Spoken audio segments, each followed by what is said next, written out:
السلام عليكم، ازيكم يا حبايبي؟ عاملين ايه؟ يا رب تكونوا بخير. اللهم صل وسلم وبارك على سيدنا محمد عليه افضل الصلاه والسلام. النهارده كده جايه لكم بوصفه سهله وسريعه. هنعمل مع بعض خلطه كده. بصوا، خلطه جميله جدا جدا هتنفعك في انك تتومي السمك المقلي او البتنجان اللي هو الطويل ده اللي احنا بنقلبه بنعمله جنب بقى سمك رز وعدس كلام من ده. دي بتعمليها وبتحطيها في علبة بقى، في كيس، اي حاجة متوفرة عندك، وبتطلعي بتبقى جاهزة وسريعة جدا معاكي. هي مكوناتها سهلة جدا. بصوا، ده فلفل اللي هو الرومي وفلفل الشطة. ماشي. هنجيب كده مع بعض الكبة اهي. بصوا، يعني خلطة مفيش اسهل من كده. بتعمليها عندك وبتبقى يعني حلوة جدا جدا وهتنفعك في حاجات كتير. هنقطع بقى الفلفل كده. ماشي.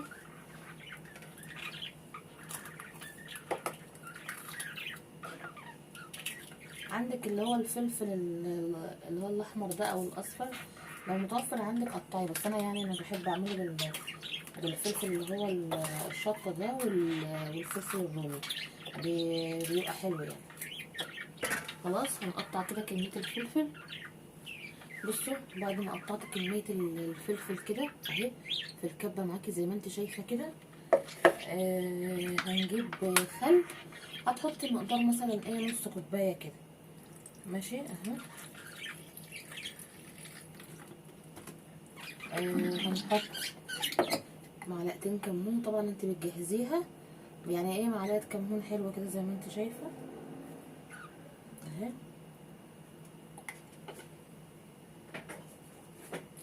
وهتحطي شطه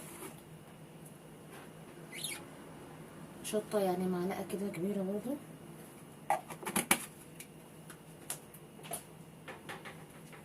ماشي. ماشي. عندك توم اللي هو الصحيح اللي مش مطحون يعني، هتحطي منه راس توم كده، تفصصيها وتحطيها. ما عندكيش زي انا دايما بصوا ببقى مجهزه عندي التوم مفروم كده في الديب فريزر. فانت لو ما عندك بقى زي كده اللي هو المفروم ده، هناخد كده يعني مقدار زي ما قلت لكم راس توم يعني. خلاص. يعني انا هحط مقدار 3 معالق كبار كده اهو. بس كده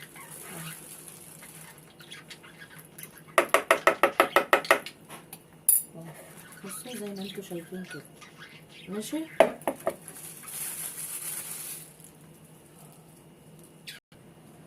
بصوا الملح، هتحطي نص الكيس، يعني نص كيس نص كيس ملح. بس كده. خلاص. نجيب بقى نطحن الكلمة دي. عايزه اقول لك الخلطه دي جباره، هتنفعك في حاجات كتير قوي. تتبيله السمك، البتنجان المدقلج. بصي تطلعني الفريزر في ثواني. هفرم بقى حبه الحبشتكنات دي ونرجع مع بعض. بس كده. هنجيب بقى علبه بقى تكون نضيفه عندك كده، بتفضي فيها الخلطه دي كده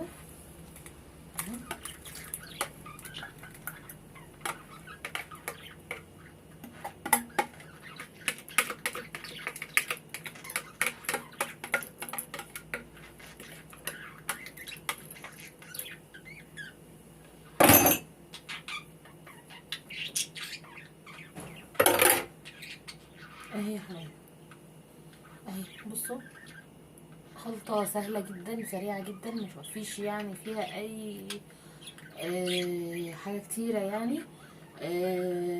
جهزيها عندك كده وغطيها بقى بالغطا كده العلبة. بصوا، انا بغطيها كده اهي، وبحطها بقى عندي في الفريزر قبل ما بحب ان انا استخدمها.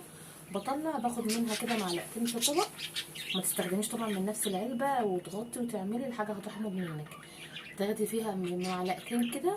لو هتتبلي سمك بتحطي اللي هي بهارات السمك. لو هتدقلي بتنجان وتتوميه بتحطي منها عادي. يا رب ان شاء الله تكون الطريقه عجبتكم. اسيبكم في رعايه الله وحفظه، والسلام عليكم ورحمه الله وبركاته.